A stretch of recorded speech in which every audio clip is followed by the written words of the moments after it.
very good morning and wishing you a great day ahead. Welcome to today's episode of Morning Well. We're talking about three things: Nasdaq all-time high, Powell's comments, Bitcoin's crazy ride, and 15 AV and EV stocks getting added to the Russell 3000. US stocks rallied again Tuesday and the Nasdaq Composite closed at an all-time high as investors waded into shares of technology and other growth stocks. Most major stock sectors rose Tuesday, extending the sharp gains indexes enjoyed a day earlier. Shares of big tech companies, though, appeared to get most of the attention from investors. Stocks like Twitter, Netflix, Facebook all soared on Tuesday, while Microsoft market cap briefly rose above $2 trillion and Amazon came striking distance of its first closing record since September of last year. The S&P 500 was up 0.5%. The Nasdaq was up about 0.8%. The Dow Jones was up 0.2%. 9 of the 11 major S&P 500 sectors rose on Tuesday. The two laggards were real estate and utilities. Consumer discretionary stocks in the index were out in front, gaining 1%. Tech and communication stocks were also strong, with Netflix adding about 2.4%.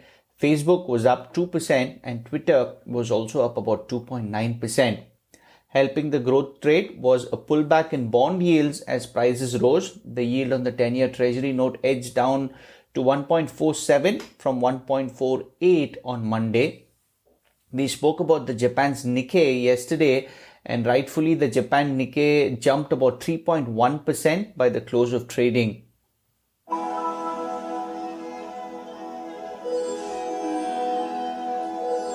Moving on to some Fed comments.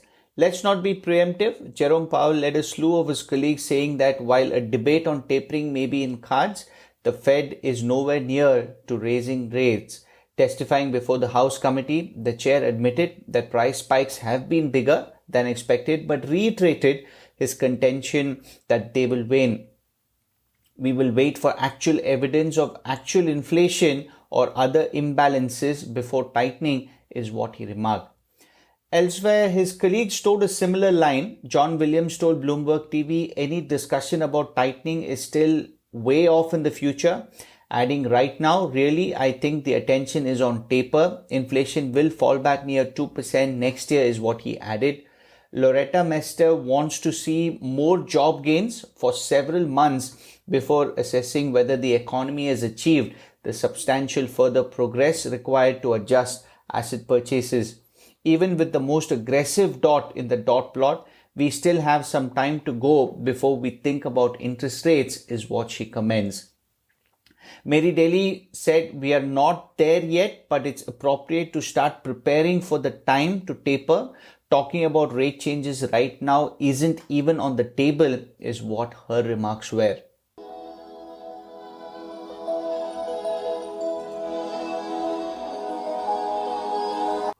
Moving on to Bitcoin. Bitcoin bounced back after dropping below 30,000 for the first time since January, obliterating its entire 2021 gain and taking other cryptocurrencies and assets with it. A sustained break at that level would mean a big hit to sentiment and possibly heavy selling across crypto, is what Delta Exchange said. The Bloomberg Galaxy Crypto Index remained in the red even as Bitcoin recouped losses. Michael Novogratz told the Qatar Economic Forum he's still a buyer of Bitcoin and prefers it to gold, but Guggenheim Scott Maynard expects more declines. Next likely support level is 20,000, is what he remarks. Coinbase Global, the largest publicly traded crypto exchange, reached an intraday low of 210, a far cry from its 381 opening price at its IPO in April.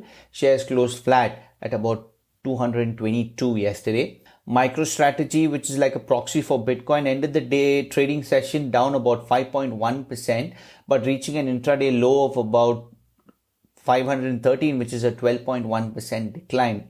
According to a press release, the business intelligence company recently spent about 489 million in cash on 13,005 Bitcoins at a price of about 37,617 per Bitcoin.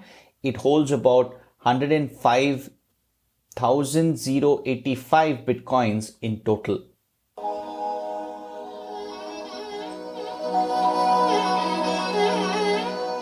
Moving on to action in the Russell 3000 index, June marks the Russell Index's annual recalibration season when companies get added and deleted from the widely followed benchmarks.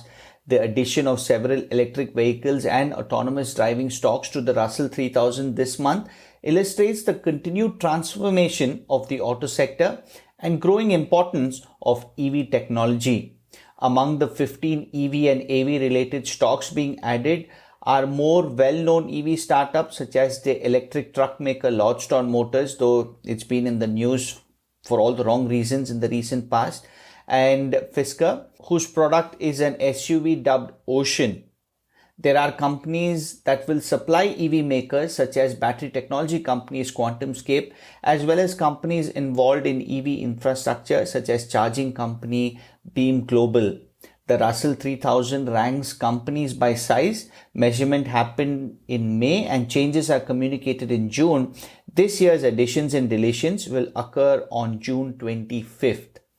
Getting added to a widely followed index can benefit a stock, including in terms of performance and exposure to a broader base of investors.